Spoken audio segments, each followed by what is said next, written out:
ನಾನು ಹುಡುಗನಾಗಿದ್ದಾಗ ನಮ್ಮ ಊರಿನ ಸುತ್ತಮುತ್ತ ಸಕ್ಕರೆ ಕಾರ್ಖಾನೆ ಇರ್ತಿರ್ಲಿಲ್ಲ. ಬಹಳ ಕಮ್ಮಿ, ಅಲ್ಲೊಂದು ಇಲ್ಲೊಂದು ಸಕ್ಕರೆ ಕಾರ್ಖಾನೆ ಇರೋದು. ಬೆಲ್ಲದ ಗಾಣ ಇರೋದು. ಬೆಲ್ಲದ ಗಾಣ ಹೇಗಿರ್ತಿತ್ತು, ಸುಮಾರು ಕಬ್ಬು ಬೆಳೆದು ಕತ್ತರಿಸಿ ತರೋರು. ಈಗಿನ ಹಾಗೆ ಮಷಿನ್ ಗಿಷನ್ ಇರಲಿಲ್ಲ.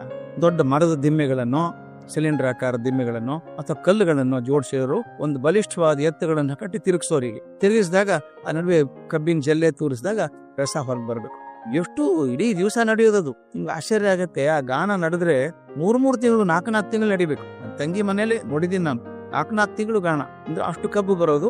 ಅದು ಎತ್ತಿನ ಮೇಲೆ ಮಾಡ್ಬೇಕಲ್ಲ, ನಿಧಾನಕ್ಕಾಗೋದು. ಆ ಕಬ್ಬಿನ ಹಾಲು ಬರ್ತದೆ, ಅದರಿಂದ ಬೆಲ್ಲ ಮಾಡ್ಬೇಕು. ಬೆಲ್ಲನೇ ಜಾಸ್ತಿ ಮಾಡೋದು ಎಲ್ಲರೂ ಅವಾಗ. ಆ ಬೆಲ್ಲ ಮಾಡೋದಕ್ಕೆ ಕಬ್ಬಿನ ಹಾಲು ತಂದಿಡೋದು, ದೊಡ್ಡ ಹರಿವಾಣದಲ್ಲಿ ಕಾಯಿಸೋದು.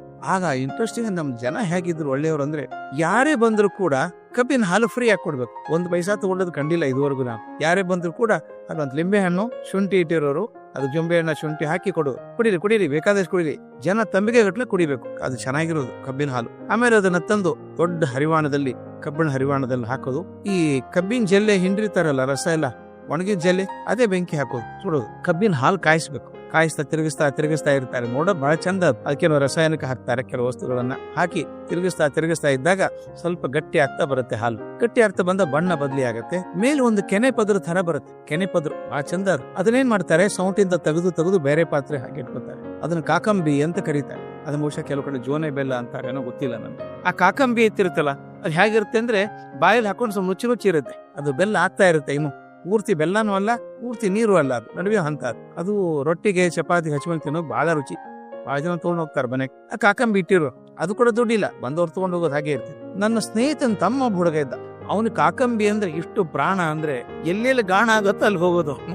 ಅವ್ನು ಹೋಗೋದು ಬಜ ಒಂದು ಹೋದ ತಕ್ಷಣ ಕೊಡು ಕಾಕಂಬಿ ಕೊಡು, ಒಂದು ಅವ್ರ ಕೈಯಲ್ಲಿ ಕೊಡೋರು. ಒಂದಿಷ್ಟು ತಿಂದು ಹೋಗೋ ಅಂದ್ಕೊಂಡು ಒಂದು ಎಲೆ ಮೇಲೋ ಒಂದು ಪಾತ್ರೆಯಲ್ಲೋ ಹಾಕೊಡ್ಬೇಕು. ಎಷ್ಟು ತಿಂದ್ರು ಸಮಾಧಾನ ಇಲ್ಲ ಅವನಿಗೆ.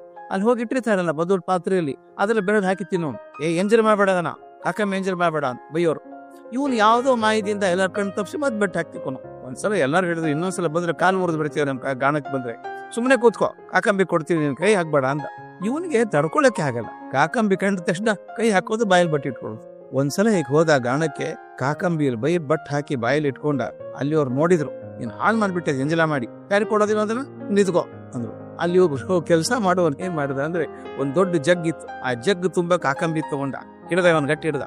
ನಿಂತ್ಕೋ, ನೀನ್ ಎಷ್ಟು ತಿಂತೀವೋ ತಿಂದ್ಬಿಡು ಅಂತೇಳಿ ಇವನ್ ತಲೆ ಮೇಲೆ ಸುರಿದ್ ಬಿಟ್ಟ. ಕಾಕಂಬಿ ಗಟ್ಟಿ ರಸ, ಅದು ತಲೆ ಮೇಲೆ ಬಿದ್ದು, ಮುಖದ ಮೇಲೆ ಇಳಿದು, ಕತ್ತಿ ಮೇಲೆ ಇಳಿತಾ ಇದೆ. ಜಿಗಿ ಅದು ಬಹಳ ಜಿಗಿಟು ಇಳಿತಾ ಇದೆ. ನಾವು ಪನಿಷ್ಮೆಂಟ್ ಆಯ್ತು, ನೀವು ಅಳ್ತಾ ನೀವು ಅಂದ್ಕೊಂಡಿದ್ವಿ. ನಾವು ತಲೆ ಮೇಲೆ ಕಾಕಂಬಿ ಹಾಕಿದ್ರೆ ಅಸಹ್ಯ ಅಲ್ವಾ ಅದು, ತಲೆ ಮೇಲೆ, ಮುಖದ ಮೇಲೆ, ತಲೆ ಮೇಲೆ ಹಾಕೋದು. ಅವನೇನ್ ಬೇಜಾರ್ ಮಾಡ್ಕೊಳ್ಳಿಲ್ಲ. ಏನ್ ಮಾಡಿದೆ ಗೊತ್ತಾ, ಅವನು ಜೋರ್ ಹಾಕೋತಿದ್ದ. ಅಯ್ಯೋ ಶಿವನೇ, ಒಂದೇ ನಾಲಿಗೆ ಕೊಟ್ಟಿದ್ಯಲ್ಲೋ, ಇನ್ನೊಂದಿಷ್ಟು ನಾಲಿಗೆ ಕೊಡಿ, ಇದ್ರಷ್ಟು ತಿನ್ಬಹುದಾಗಿತ್ತಲ್ಲೋ ಅಂದ. ಅವರು ಸುರದವನಿಗೆ ಮಿಚ ಅನಿಸ್ಬಿಡ್ತು. ಇವನ್ ಹೆದರ್ಕೋತಾನೆ, ತಲೆ ಮೇಲೆ ಹಾಕಿದ್ದೀನಲ್ಲ ಅಂತ ಬೇಜಾರ್ ಮಾಡ್ಕೋತಾನೆ ಅನ್ಕೊಂಡ್ರೆ, ಇವನ ತಾನೆ, ಭಗವಂತ ಶಿವನೇ, ನಾನು ಒಂದೇ ನಾಲಿಗೆ ಕೊಟ್ಟಿದ್ಯಲ್ಲಪ್ಪ, ತಲೆ ಮೇಲೆ, ಗಲ್ಲದ ಮೇಲೆ, ಕುತ್ತಿಗೆ ಮೇಲೆ ಎಲ್ಲ ನಾಲಿಗೆ ಕೊಟ್ಟಿದ್ರೆ ಎಷ್ಟೊಂದು ಕಾಕಂಬಿ ತಿನ್ಬಹುದಾಗಿತ್ತಲ್ಲ ಅಂದ. ಬಾಲ್ಯದಲ್ಲಿ ನಾನು ನೋಡಿದ ಘಟನೆ ಇದು. ನಂತರ ನನಗೆ ಎಷ್ಟೋ ವರ್ಷ ಕಳೆದ್ಮೇಲೆ ಅದೊಂದು ದೊಡ್ಡ ಆಧ್ಯಾತ್ಮಿಕ ಅನುಭವ ಅನ್ಸ್ಬಿಡುತ್ತೆ ನನಗೆ. ನಮ್ ಜೀವನನು ಹಾಗೆ ಅಲ್ವಾ? ಕಾಕಂಬಿ ಬೇಡ ಬಿಡಿ, ಜೀವನದಲ್ಲಿ ಸಾವಿರಾರು ಅವಕಾಶಗಳು ಬರ್ತಾರೆ, ಬಳಸ್ಕೊಳ್ಳೋ ಶಕ್ತಿನೇ ಇಲ್ವಾ ನಮಗೆ? ಹಾಗೆ ಬಿಟ್ಬಿಡ್ತೀವನ್ನ. ಆ ಹುಡುಗ ಹೇಳಿದ್ನಲ್ಲ, ಭಗವಂತ ಇನ್ನೊಂದಿಷ್ಟು ನಾಲಿಗೆ ಇದ್ರೆ ಇನ್ನಷ್ಟು ತಿನ್ಬೋದಾಗಿತ್ತಲ್ಲಪ್ಪ ನಾನು. ಆ ಮನಸ್ಸು ನಮಗೂ ಬರ್ಬೇಕಲ್ವಾ? ಭಗವಂತ ಇನ್ನಷ್ಟು ಶಕ್ತಿ ಕೊಡಪ್ಪ ನಮಗೆ, ಇನ್ನಷ್ಟು ಒಳ್ಳೆ ಆಲೋಚನೆ ಕೊಡು, ಇನ್ನಷ್ಟು ದಾರಿಗಳನ್ನು ತೋರಿಸ್ಕೊಡು, ಇನ್ನೂ ಸಾಧನೆ ಮಾಡ್ತೀನಿ ನಾನು ಅನ್ನೋದಾದ್ರೆ, ನಾವೇನೇನ್ ಸಾಧನೆ ಮಾಡಿದ್ದೀವಿ ಇದು 10 ಪಟ್ಟು ಸಾಧನೆ ಮಾಡ್ಬೋದು. ನನಗೆ ಆಶ್ಚರ್ಯ ಆಗತ್ತೆ. ಶಂಕರಾಚಾರ್ಯರು ಬದುಕಿದ್ದು 32 ವರ್ಷ, ಯೇಸು ಕ್ರಿಸ್ತ ಬದುಕಿದ್ದು 33 ವರ್ಷ, ವಿವೇಕಾನಂದರು ದೈಹಿಕವಾಗಿದ್ದು 39 ವರ್ಷ. ಹೇಗೆ ಸಾಧನೆ ಮಾಡಿದ್ರು ಅವರು? ನಮ್ಮಂತೆ ದೇಹ, ನಮ್ಮಂತ ರಕ್ತ, ಮಾಂಸ, ಎಲುಬು ಎಲ್ಲ ನಮ್ಮಂತೆ ಇತ್ತಲ್ಲ ಅವ್ರದ್ದು. ಅವ್ರು ಯಾಕೆ ಜಾಸ್ತಿ ಮಾಡಿದ್ರು?